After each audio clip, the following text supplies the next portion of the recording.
Good afternoon, everyone. I'm Dr. Uma Maheshwari, and the title of my case report is Proptosis, an ominous masquerader. I have no financial interests. Proptosis is an abnormal prominence of the eyeball beyond the confines of the bony orbit. It can occur in various systemic as well as orbital disorders. Not only is proptosis vision threatening, but it also could be a harbinger of potentially fatal conditions. Here, we report a case of a 7-year-old boy who presented with rashes and bilateral sudden onset proptosis.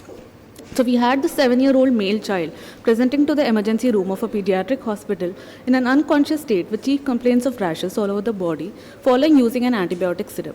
He had a history of high-grade fever with chills for 3 days. He was a known asthmatic. On general examination, the child had urticarial rashes all over the body. He was febrile with tachycardia and tachypnea. The blood pressure was on the lower side.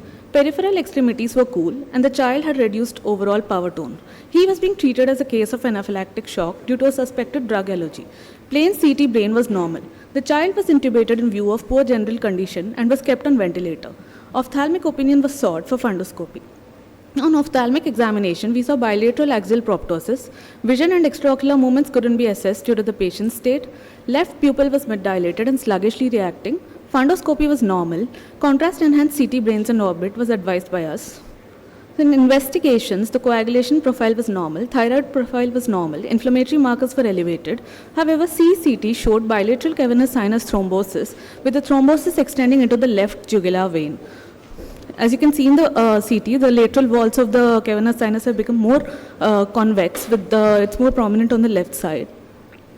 The child was initially suspected to have an anaphylactic shock and was being treated for the same.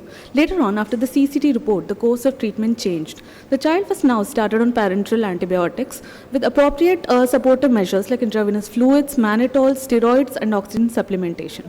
Therapeutic dosage of enoxaparin was initiated with activated partial thromboplastin time monitoring. He was later switched to culture-sensitive antibiotics based on the blood culture, which was positive for Staphylococcus aureus.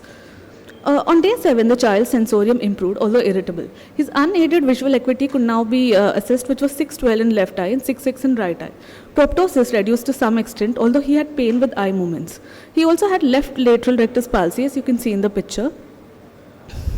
After 2 months of anticoagulation and low-dose steroids, the child now appeared more active, ambulating, and playful. His left rectus palsy was also corrected with near-complete resolution of proptosis.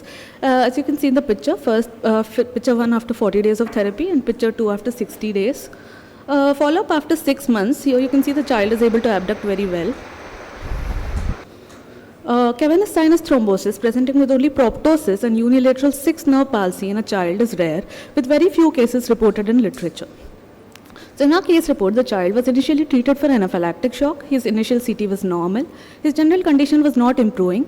After ophthalmic examination, we advised for a repeat CCT, which dramatically changed the treatment, and he showed improvement. So I'd like to conclude by saying a high index of suspicion for ocular signs like proptosis presenting with fever is necessary. Current era antibiotics and anticoagulants have reduced the mortality due to cavernous sinus thrombosis. However, the morbidity due to the disease remains. A multidisciplinary approach between the ophthalmologist and other specialties is required to combat the same. These are my references. Thank you.